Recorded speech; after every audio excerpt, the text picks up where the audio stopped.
everybody, I'm Tom Vassell. I'm Z Garcia. I'm Camilla. I'm Joey Evans. Today we're taking a look, imaginatively called Cities. This is a new game from DeVere, and this one kind of was a surprise to me that it had existed in the sense of we knew their upcoming games. They had, the last one was Sand. Sand was, yes. And they do these small box games, but Sand was the newest one, and suddenly this one came out, and I thought, it's called Cities. It sounds incredibly boring. And To be fair, the last one was called Sand.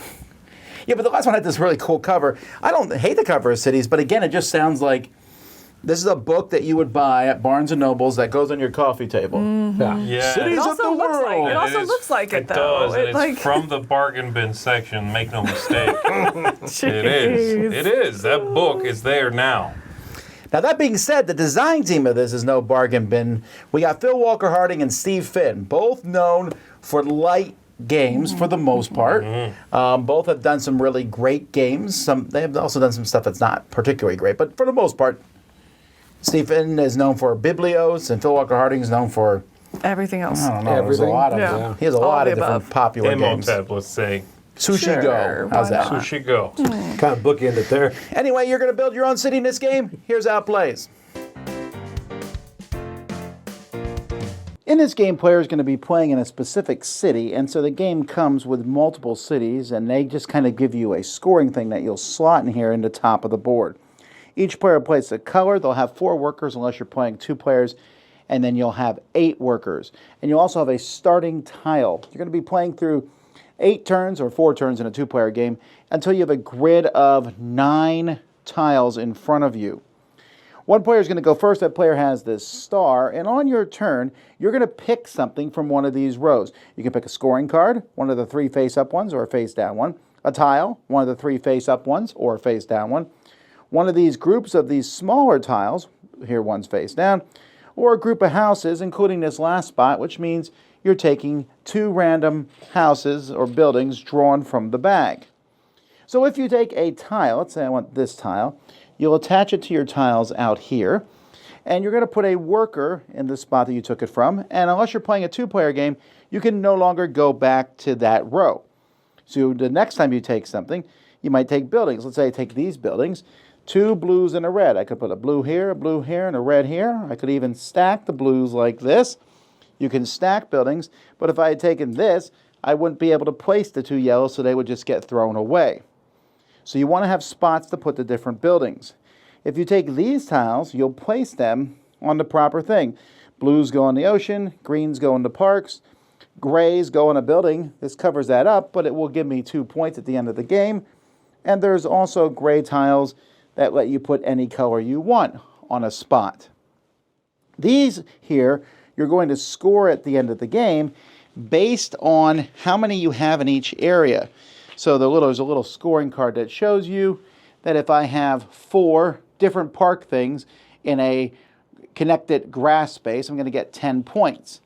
They also have different, there's only 3 here, so there's a different rarity for each of the different types of cards.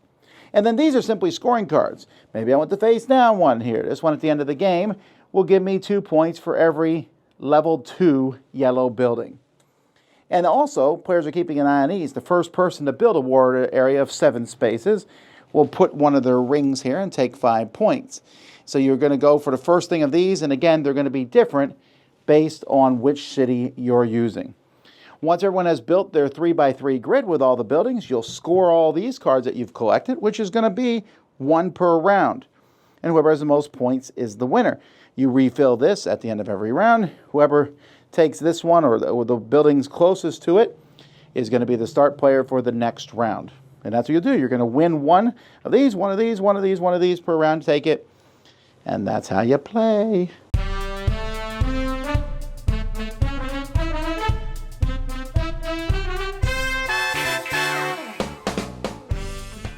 Real quick side note on components, the green and red city pieces are indistinguishable from each other, and I don't know why.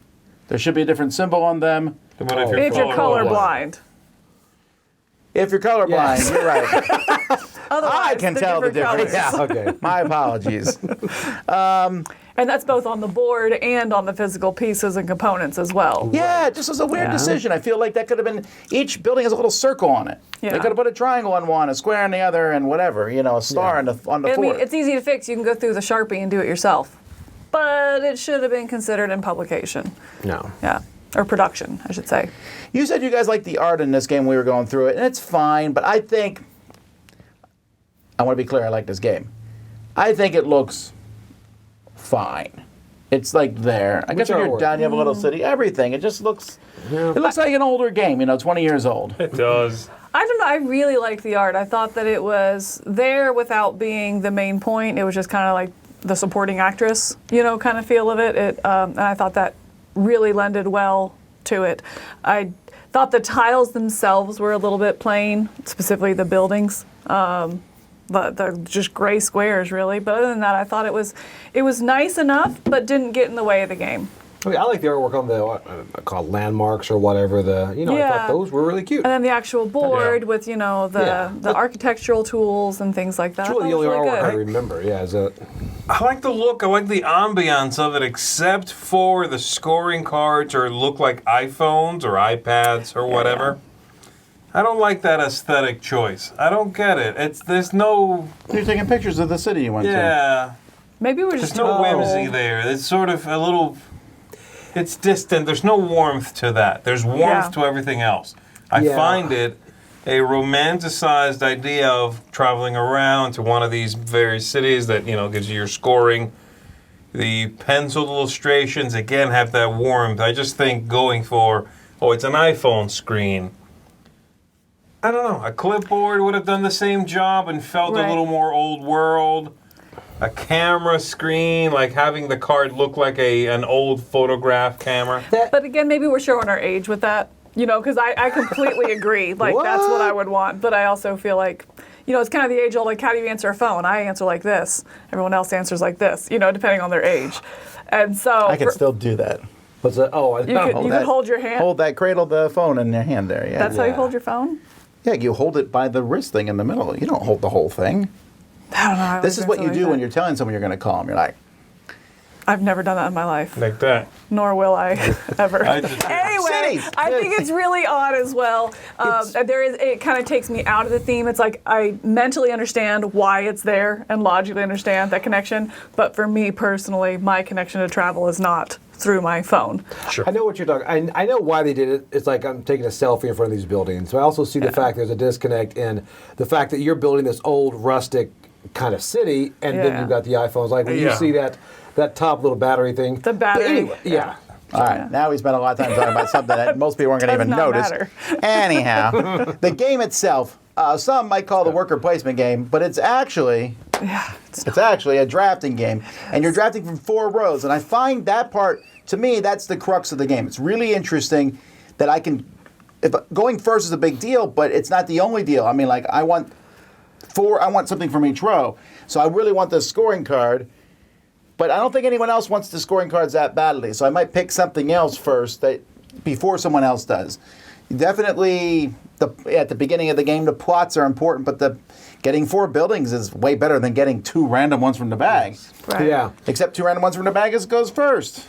Yeah, these 2 designers are both incredibly good at giving you small decisions that are interesting, and many of them, right? They're both masters at that. I think this game manages to do that idea or implement that very, very well.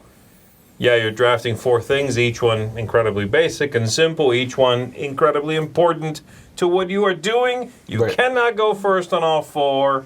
Therein lies the fun. I think it is a neat idea. Well done, well implemented. And it leads to some interesting decisions as well when you're trying to decide which row to go on. Because if everyone's already gone to one, you're like, all right, well, I know I'm taking that piece now. can not Let worry me about look it. at it. And so there's this. You kind of create your own hierarchy of what you want and when you want to go there, but also start eliminating some of those options as other people, oh, that's really the only one I cared about on that row. I don't care at all now. Or I'm guaranteed to get that piece. I'm guaranteed to go first next time.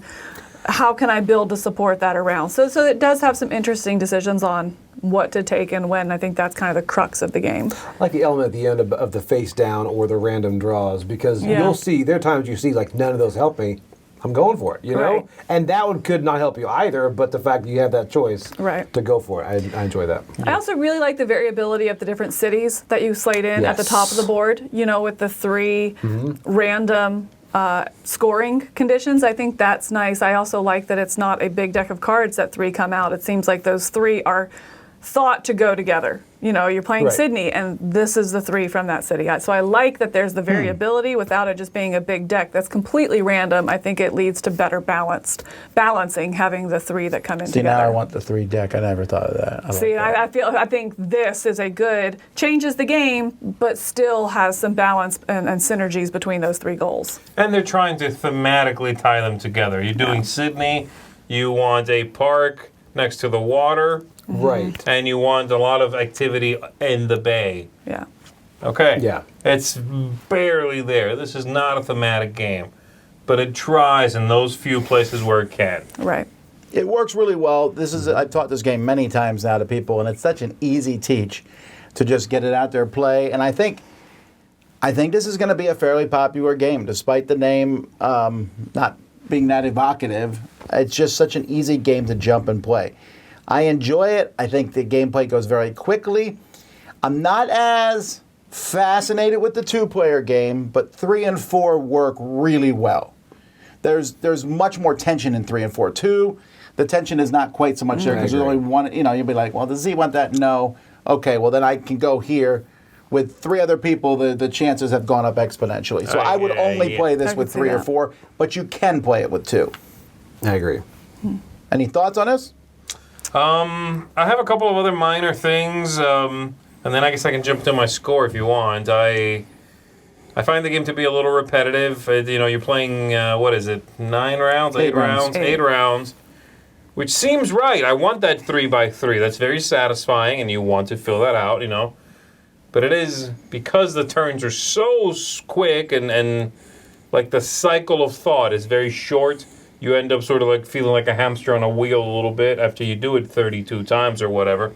So I do find it very repetitive. And I thought the scoring, those cards, I'm not talking about what they look like. They look like iPhones. It's boring. I think the scoring in this game is pretty boring. I love building buildings, putting stuff next to other stuff. Collecting sets even was interesting.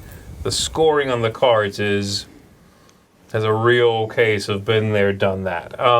Having said that, I enjoy the game. I like it. I'm giving this one a 7. I think it's one I'm happy to play any old time. It's just, it lacks pizzazz for me, maybe. I'm coming in a little bit higher, not much. I'm coming in at a 7.5 on it. I found, kind of the 2 things that you spoke about here is it does overstay its welcome a little bit about round 6. I'm like, 2 more rounds, but I'm comfortable where I am. So I'm comfortable with what I've built a little before the game end. And then also with the end-game scoring, I was going to mention that as well, because you're taking one each round. You're up till the very end, you're building your end game scoring. And sometimes those don't work together because it's one that maybe you got stuck with, or because you took the blind draw where it's like, all of the ones that are too high score X many points, but all the ones that are just single score less points or more points, whatever it may be. And so you're like, do I go for all single height buildings or all double height buildings? And so it just seems sometimes they are in contradiction with each other, which is does not leave for a satisfying scoring round. At the end, I'm ready to move past it. But that being said, I really enjoy the decision space of which row am I going to go to and kind of playing your odds, trying to get exactly what you want on each row. So for me, it's a 7.5. I really like it. I really disagree with you guys on the length of the game. I think it's perfect. It just goes so smoothly. 8 rounds goes by really fast. I feel like I'm watching other people going, ooh, I want that spot. Ooh, I want that. Don't take that. And building things up. And I really like the scoring cards at the end. I like that, getting this and that. And there's all kinds of scoring. And I'm trying to make my cards match if I can. I think that's fun. Yeah. And again, that's something you can draft towards. I mean, like, you can really get your scoring cards to sync up. Of course, you might suck at everything else then, if you do that. But that's why I think the game's enjoyable. It is a little bit of a workhorse of a game. I don't know how to explain it. It's not pizzazzy at all, really. It's kind of like, this game is solid, it works. Everyone's like, yes, like Hearts. Workmanlike. And Spades. I think how I describe that. Well, It's a workmanlike. No, Joe, it's not a worker It's placement not a game. worker placement Yeah, game. it's sort of like, it shows up, it does its job, it leaves, and you're like, yeah.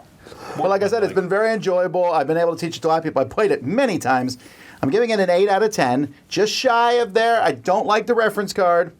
And I actually am not a huge fan of the rules. They squished the rules in 2 pages. They could have done much better and spread them out a little bit more. Okay. But other than that, I think it's very fun. I'm coming in at 8 as well. And really, the thing is, I see what Camilla said as far as the scoring cards contradict. But then I started realizing you can kind of mitigate too. It's like if you have the scoring card trying to get 4 blue high, I can grab one that will give me sets, So these ones, I won't make it to that 4 level. I can then kind of mitigate my scoring by getting more sets, or there are some that can give you 2 high on your blue. But sometimes you have scoring tiles that just won't work for you. But either way, I think the game is quick enough and light enough where it's really approachable for anybody. Well, there you go, folks. That is Cities. I'm sure you'll hear much more about it over the next year. There was a lot of people playing it at our conventions. So until next time, I'm Tom Vassell. I'm Z Garcia. I'm Camilla. I'm Joey Evans. Get your phones. Let's go to the city. Do worker placement.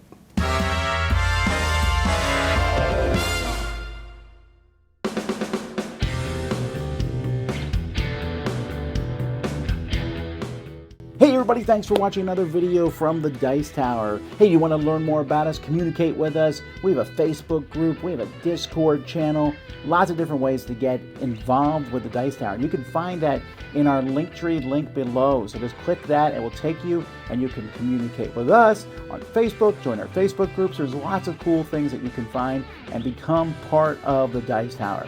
Thanks so much for watching. I'm Tom Vassell.